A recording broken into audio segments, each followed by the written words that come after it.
Anyway, it's a pleasure to be here on behalf of KPMG to introduce the next speaker, who is the mission chief to the Bahamas for the IMF, Jarkko Turunen. And I think I was trying to roll the R's there. I asked Jarkko how you pronounce his name, but you need to roll the R's. Turunen. And Jarkko is the mission chief to the Bahamas and the Western Hemisphere Department of the International Monetary Fund. He's based in Washington, and he's also worked on the United States with focus on monetary policy on crisis countries, which I don't think we're one of yet, hopefully, and on various fund policy issues, including conditionality in fund programs, international trade, and jobs and growth. Before joining the IMF in 2009, he was a principal economist at the European Central Bank. He holds a PhD in economics from the European University Institute and has spent a year as a visiting scholar at Massachusetts Institute of Technology Economics Department. And I believe Jarkko is from Finland. He's published a number of articles and journals. I won't have, even though I've got some letters after my name, I certainly won't have an argument on economics with Jarkko. Some of his publications are in the Journal of the European Economics Association, Journal of Economic Perspectives, the IMF Economic Review, Economics Letters, Journal of Economic Dynamics and Control, Empirical Economics, Review of Income and Wealth, Economics of Transition and Applied Economics. So I would challenge anybody to have an economics discussion with Jarkko today. But with that, I'd like to welcome Jarkko and thank you very much for joining us.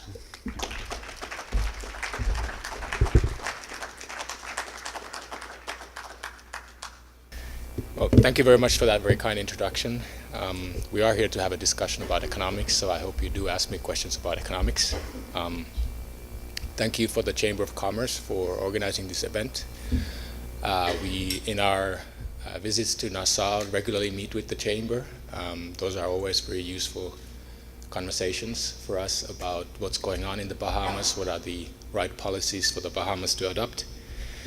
So we are very happy to continue with that dialogue here. It's a great pleasure for me to present our thoughts on the Bahamian economy. It's also quite a challenge to speak with after such distinguished speakers that know a lot of detail about the Bahamian economy. I will do my speech in roughly two parts. I will first talk a little bit about the process of IMF reviews, just to get everybody on the same page of what we do on a regular basis. I will then spend most of the time speaking about how we see the economic outlook at the moment, and then I will go through the policy discussion and our recommendations that we had in the context of the last review. So with that, let me just first talk about the process. And I wanted to bring a message from Madame Lagarde, our managing director, who I'm sure you would much prefer to have speaking here rather than me. Just a brief message. What is the role of the IMF? What is our mandate? I would invite you to think of the IMF as a provider of a global public good. In her words, our key mandate is to promote global economic and financial stability. Now, that mandate provides the justification and the context also for our discussions on the Bahamas. Focus is on economic and financial stability. Further on the process of reviews, more concretely, first, we do visit member countries on a regular basis, primarily to talk with the government and the central bank. In the case of the Bahamas, very concretely, it's typically a team of 3 or 4 economists that comes to Nassau twice a year. Once a year, what we call a Article 4 consultation, a formal process of discussions, and around mid-year, again for a more informal update on the economy, what we call staff visit. The focus of our discussion is really on macroeconomics, that is on exchange rate, monetary, fiscal, and financial policies, as well as on structural reforms that we think are key to the functioning of the economy. As I said, importantly, we also meet with other counterparts, including the private sector. We have also, over the last few trips, in addition to meeting with the chamber, we've met with a number of private sector participants directly, and those are always very insightful conversations for us. Whether it's better understanding the impact of the value-added tax on the economy, whether it's the retail sector, the auto sector, the real estate sector. Most recently in December, we met with a lot of financial sector participants, also to better understand the financial services sector. We usually come here to Nassau, but on one occasion we also had a chance to visit Freeport, and I would love to visit other islands if I had the opportunity.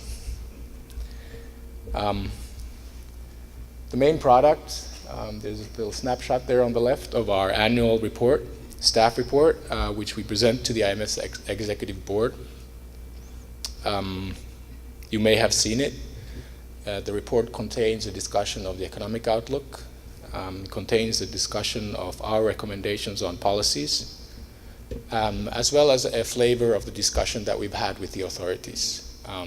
We typically try to present the views of the authorities on the policy recommendations that we are putting forward. The report is then also discussed at the IMF's executive board, which is another opportunity for the Bahamian authorities to give their views in a formal setting. Now, the last review was completed in the summer of 2016, and you can find the report on our website. Since then, as I mentioned, we were here in December for a staff visit, after which we sent out a small, short press statement, and that's also available on the website. Now, last slide on the process. Let me just mention that the IMF does many things. For this context, I think two things are particularly relevant. First, we do what's called multilateral surveillance. A large part of our analysis is really focused on cross-country analysis, global analysis, and how that impacts individual countries. So I want to mention two reports that we produce. One is the Regional Economic Outlook, which covers the Western Hemisphere, including the Caribbean. And another is the World Economic Outlook. Now, the Regional Economic Outlook in particular would have some discussion of trends in the Caribbean as a whole. Both of these reports also draw from our forecasts for the Bahamian economy. So the next edition of our projections will be available through the World Economic Outlook in April. The other part of our work that I did want to mention, I think is important, is our technical assistance work, which we also have contact with the Bahamian authorities on. For example, we have work streams that are focused on developing statistics that are in line with international standards. So some of the things that Simon mentioned are certainly relevant for us in terms of measurement of real economic activity, for example. And there's work ongoing in terms of strengthening the accounting systems. So let me now turn to the economics and start with sort of where we see the current outlook. Now, you know this better than me, but obviously the Bahamas has very strong links with the US economy through trade, tourism, and the financial sector. As a result, the US growth projection is really often the first place for us when we start thinking about where the Bahamian economy is going as well. And I thought this might be interesting to you as well in terms of the IMF's latest view. So this chart shows the evolution of US real GDP and its components, including projections for the first 2 quarters of the year. And I wanted to highlight 3 aspects of this. First, as the headline suggests, we think growth is bouncing back in the US. We saw this little mid-cycle swoon slowdown towards the end of 2015. but since then it looks like growth is strengthening. The second point I want to make from this slide is that growth is projected to average around 2 to 2.5% looking forward. Now, by historical standards for the US, that's relatively low, but it's still a robust rate. The third point I want to make is that you should note the green bar in particular, which is the contribution of the US consumer to growth. This is also the component that probably matters the most for you, in the sense that it reflects the willingness of US consumers to spend, including on trips to the Bahamas. Now, on the US, obviously what the new US administration is going to do is going to have a big impact. That's a hot topic back in DC. And I'm sure that comes up in your discussions as well. It's a difficult topic in the sense that a lot is not known yet. There's quite a bit of uncertainty about what the administration is planning on doing. We have some sense of the general direction, though, so I just wanted to mention that it is possible that the near-term policy mix will include some more tax cuts, perhaps some more spending on infrastructure. And to the extent that this will have an impact on the path for inflation, it's possible that the Federal Reserve will have a faster pace of normalization.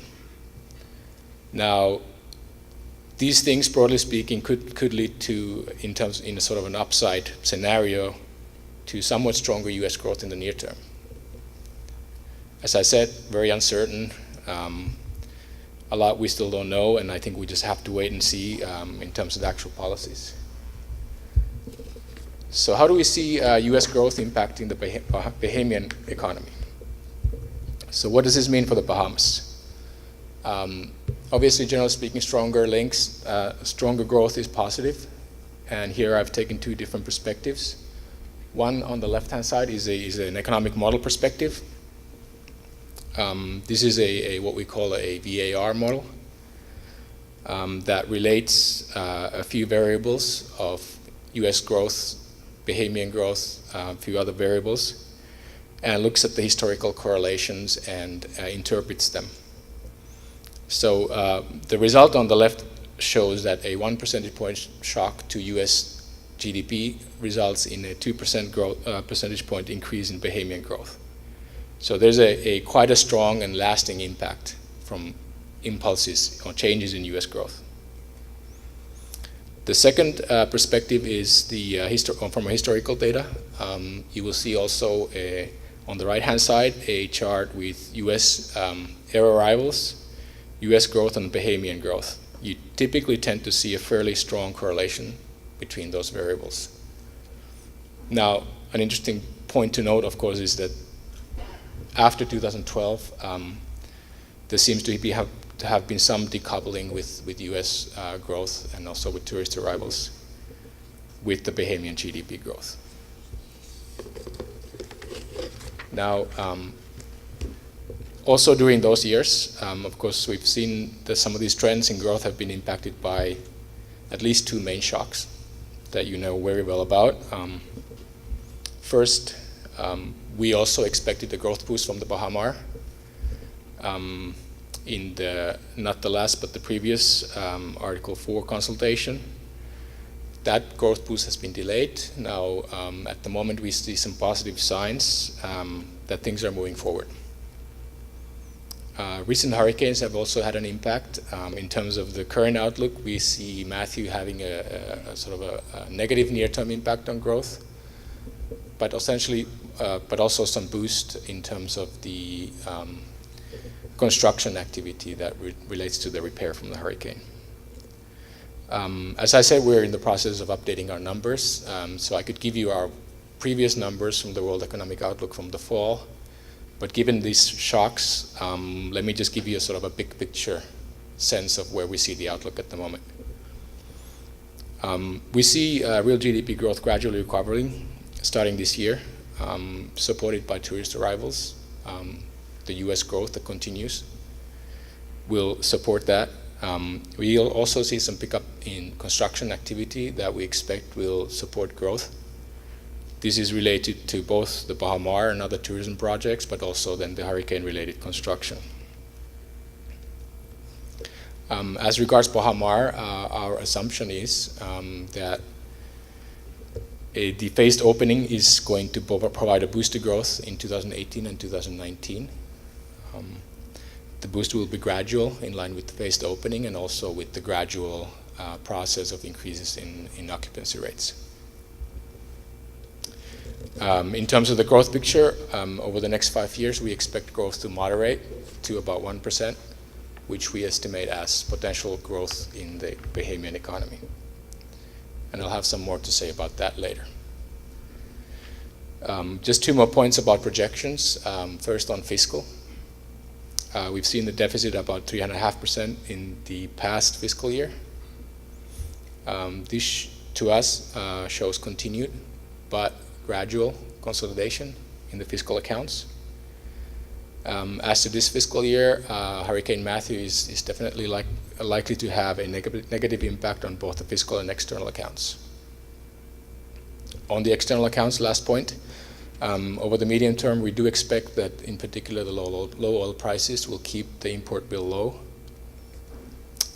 International reserves are therefore expected to remain broadly stable in terms of months of future imports. So here is the, let me turn to the review, our 2016 Article 4 consultation. This slide has the main recommendations from that review. And I will go through the 3 main recommendations in one by one for the rest of the presentation. Let me just, before I go to that, highlight that these represent our views, the IMF's views, and that the consultation itself is very much a discussion with the authorities. If you go to the report, you'll find the authorities' views represented there. So our recommendations fall under 3 broad themes. First, safeguarding fiscal and external stability. Second, policies towards more jobs and stronger growth. And third, addressing some of the financial sector challenges that we see in the economy. Now, we could go into a lot of detail on this. I'm going to give you a sort of a broad overview of the recommendations. But as I said, the report will have much more detail on that. Let me just go through some data and analysis under each of these themes next. First, fiscal and external stability. Starting with the fiscal. And this is the first slide on where the VAT money has gone. Actually, this is where it came from, right? So the next slide is about where it's gone. Let me just start by saying, given the nature of the Bahamian economy, fiscal policy is really a critical macroeconomic policy tool for safeguarding economic stability. As has been discussed earlier, there's been important progress on the revenue side. VAT reform in particular has been critical for contributing to fiscal consolidation and confidence. Now, the left-hand side chart shows the central government revenue over time. You can see the large contribution of VAT revenue in the purple for the fiscal year 15-16. You will also see on the left-hand side, if you look closely, also related with the VAT reform, the reduction in some of the other revenue items. These relate to domestic taxes, such as stamp taxes, custom duties that were reduced at the time of the VAT reform. Now, from our perspective, the key to success for the VAT reform has been the low tax rate with few exemptions. Very important. At the same time, the smooth implementation of the reform in the context of other reforms to enhance revenue administration. As you see on the right-hand side chart, the VAT reform has contributed to a reduction in the deficit. Here we show the primary balance, that is the fiscal deficit excluding interest payments, the dark line, and you can see it moving up over time. However, the deficit has not been eliminated because government spending has also increased at the same time. Now, what is driving the increase in spending? I'm sure Simon would have much more interesting stories to tell. But in terms of the main components, from the macro perspective, the main components of spending, we have really seen on the left-hand side chart an increase in spending in all of the main components. That is, the chart shows spending before and after the global financial crisis. The largest increase has been in the subsidies and transfers, which includes transfers to state-owned enterprises. Now, spending has also been volatile, and that's the right-hand side chart. This is spending growth in real terms, that is adjusted for inflation. While in some years it has been close to zero, in others it has been increasing, including the last 2 years.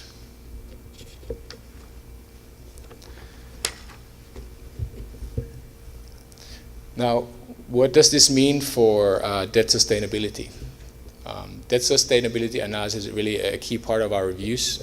We have a standard template that we apply to all economies. We really have two templates. One is for market access economies like the Bahamas. Another one is for low-income countries. From this chart, you can see that while the deficits have been declining, as Simon also pointed out, debt has been increasing, and those deficits have been contributing to an increase in debt. The DSA, the debt sustainability analysis, really provides a baseline projection for debt, but also provides some alternative scenarios which are aimed at trying to come up with an upper bound. Where could government debt be if there was some stress? Owing to lack of consolidated public sector debt data, we focus here on the central government. And the main conclusions of our analysis in 2016 are on the right. Very briefly, debt is expected to stabilize over the medium term, and that's really the key part of the DSA. You don't want to have a situation where you project debt continuously increasing, and that is not the situation where we see the Bahamas at the moment. So we see debt stabilizing over the medium term. I'll say at around 68% is our current projection. Now, the composition of debt also in sort of international comparison is relatively favorable. It's mostly domestic, it's mostly long-term.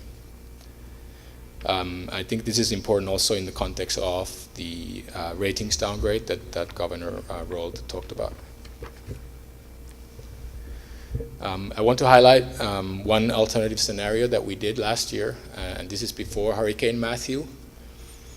We looked at what could happen to debt sustainability in the case of a significant hurricane shock. Without additional corrective measures, at that time we would have expected the central government debt to increase quite significantly and exceed 70% of GDP. Now, as to natural disasters, I think this is something that the government and the economy as a whole has to really plan for.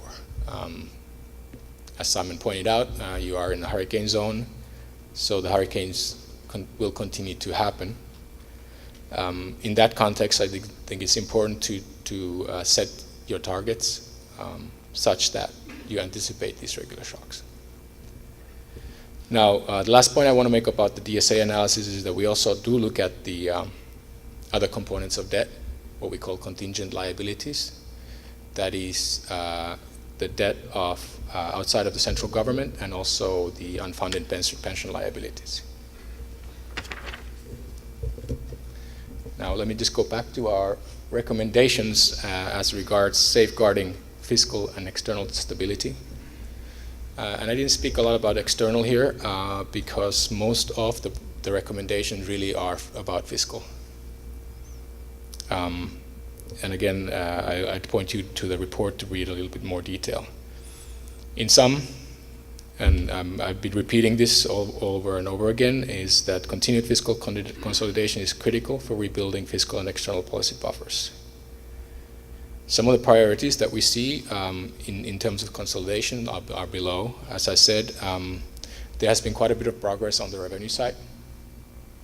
What we see right now is the time to refocus efforts to rationalize spending, to ensure fiscal sustainability. There's a few things that you can do over the longer term, including advancing state-owned enterprise reform, going beyond the energy sector, where some progress has been made, and also in terms of implementing structural reforms to improve competitiveness. Our second theme for the last review was policies towards stronger growth, and I would say that this was probably the main focus of our discussions last year. Given the low real GDP growth rates, given the high unemployment rates.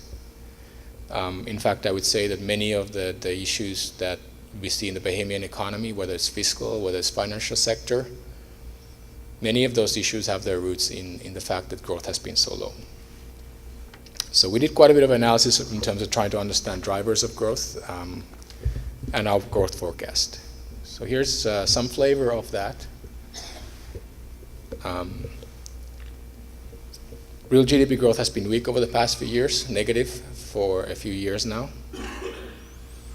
Really, if you take out 2010, 2012, growth has been negative or close to zero for a long time now, or essentially since the global financial crisis. As a result of that, unemployment has also been persistently high.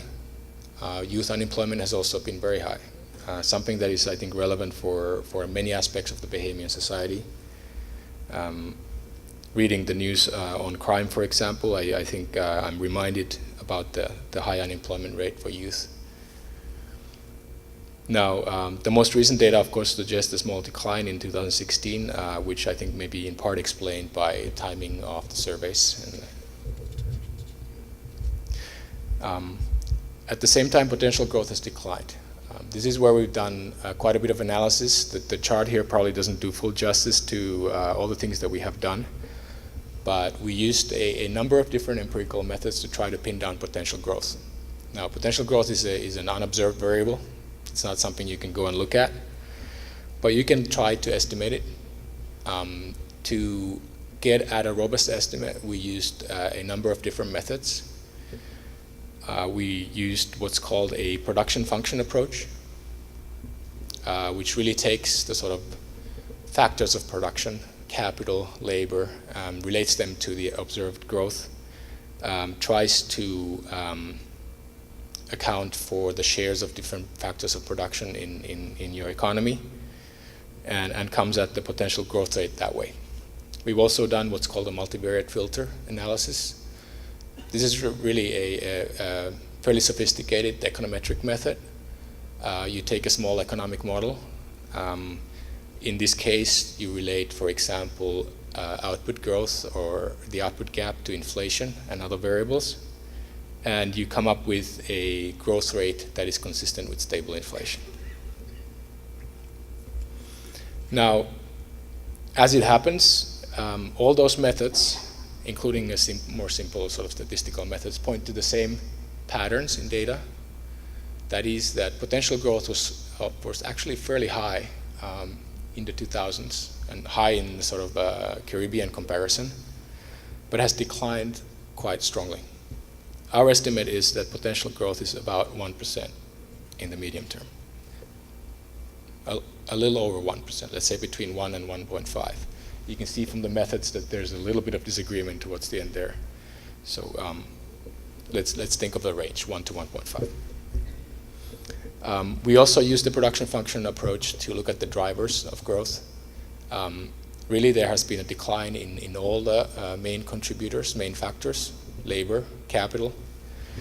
But the decline really is driven by negative productivity growth, which has been persisting for quite a while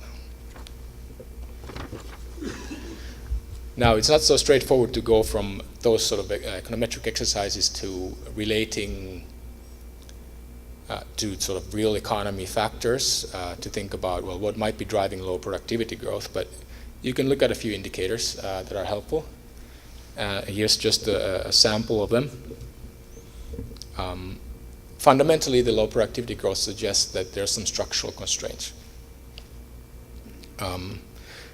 These charts show, first on the left, the World Bank's Doing Business indicators, where you can see that there are several areas where the Bahamas ranks relatively weakly or low compared to the other Caribbean economies, or where there has been a deterioration.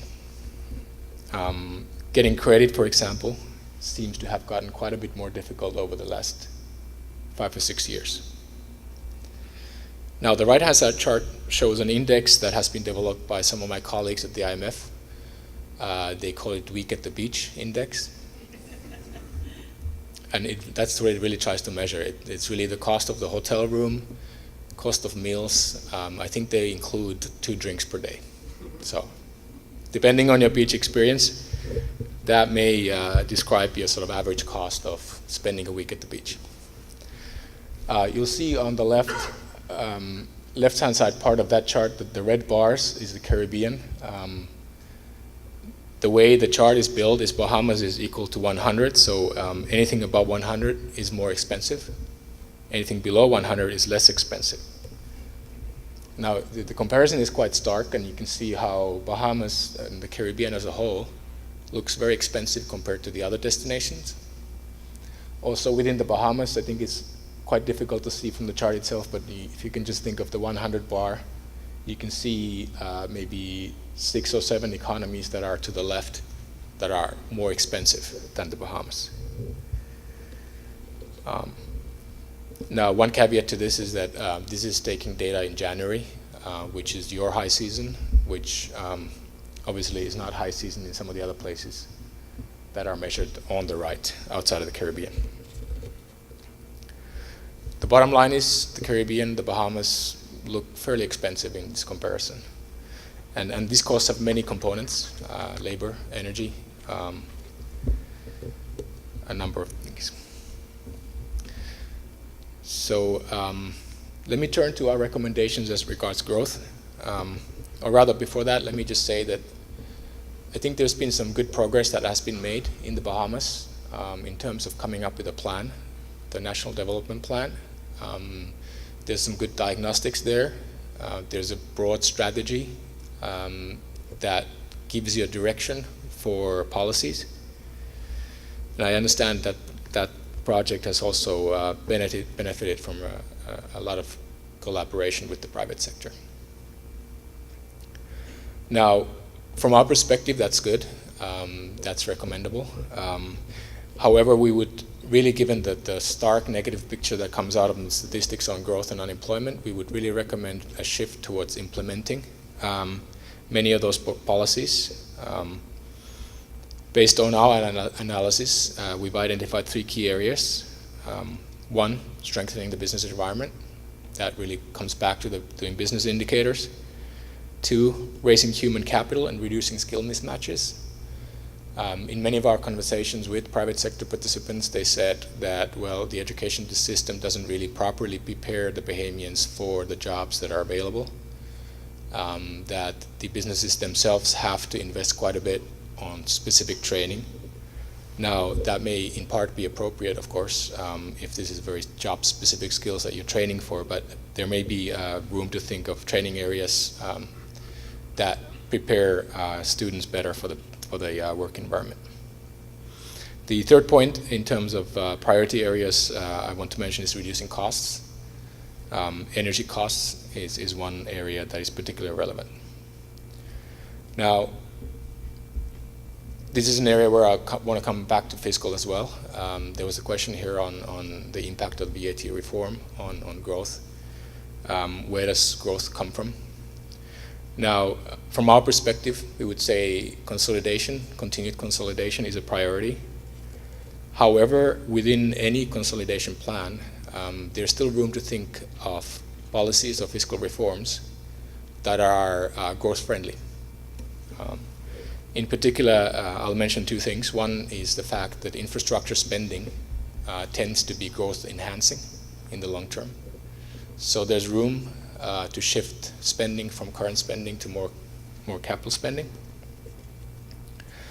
There's also room to take steps towards a medium-term fiscal framework.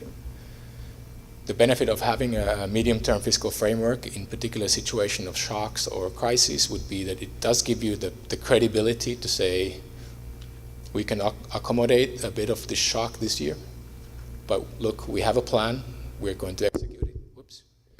And this will bring us back to our previous path of debt sustainability. The final area or theme that I want to address is financial sector challenges. And I'll admit that we, in relative terms, spent a little bit less on this topic last year than on the growth topic.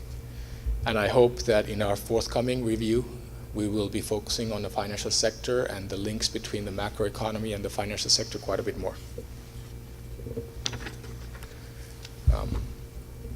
One of the challenges that was already mentioned is de-risking.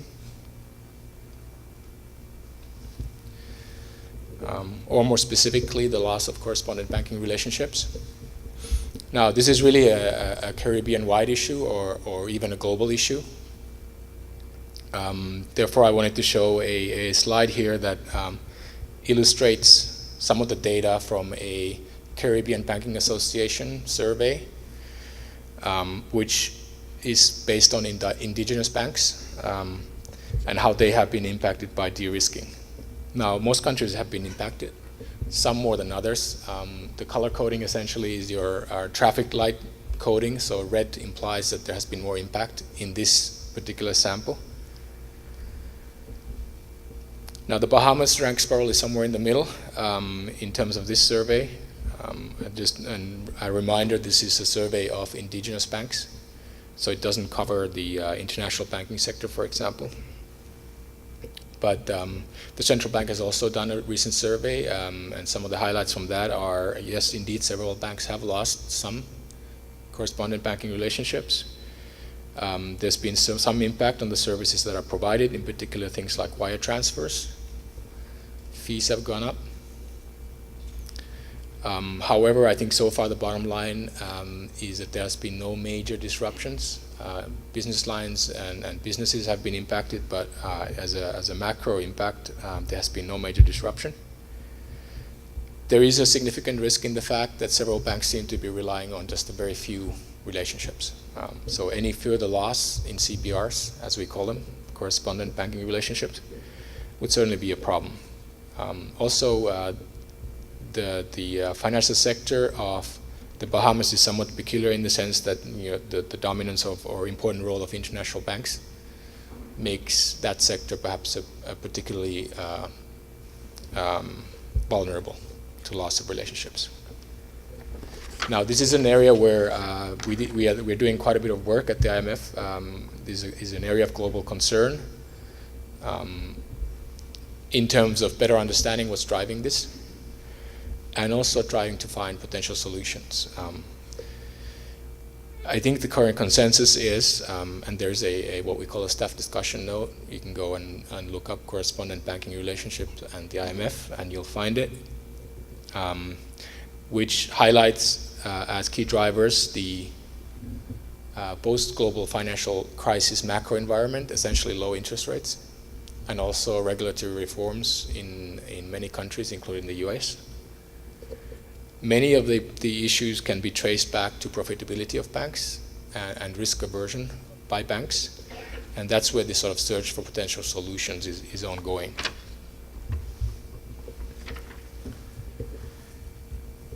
Let me highlight the final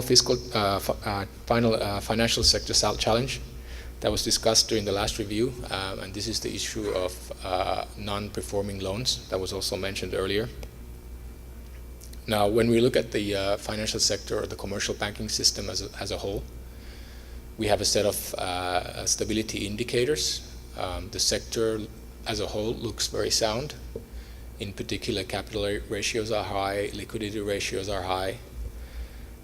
However, one number that does stand out also from a regional perspective is the relatively high ratio of non-performing loans. And I think this chart may not reflect the very latest observation, which would show that there's been a further decline in NPLs. However, the chart would be roughly unchanged if we put that in the sense that the Bahamas shows up as the top 5, so to speak, from this perspective. Now, given the sort of strong indicators for the system, we are not so worried about, let's say, the financial stability perspective of non-performing loans. What we do worry about, or where we see that this matters, is more from a growth perspective. Now, these charts show correlations between NPLs and private credit growth on the left, and GDP and private credit growth on the right. And these are data from Caribbean economies over the last 15 years or so. Now, one interpretation of this combination of charts, and it is something that we are doing further work on in terms of trying to pin this down in a more causal sense. But one interpretation is that NPLs dampen private credit growth. Weak private credit growth then tends to translate into weaker economic activity. As I said, we're doing some work on this, and I really hope that in the next review we'll be able to use some of that evidence to discuss the issue and the policies that need to be put in place to address the issue in a bit more detail. Here are the recommendations from the last review, just a summary of them. One of the things I want to mention in terms of spurring credit growth is the initiative to establish a credit bureau, something that has been ongoing for a while, and I'm happy to hear from the governor that there's been further progress in that area. That will certainly help creditors better understand risks, and over the long term will help you address the issue of non-performing loans. As regards de-risking, I just want to mention that the authorities already have taken a number of steps in that to address those risks, including a strengthening risk-based bank supervision. There's various initiatives ongoing in terms of advancing automatic tax exchange. You've already implemented FATCA, which I think is an important development. Having said that, clearly further progress in these areas is needed to address further risks. Let me conclude here, and then we will have an opportunity to discuss a little bit later. Just to repeat what I just said, I'll leave our main policy recommendations up there, and thank you for your attention.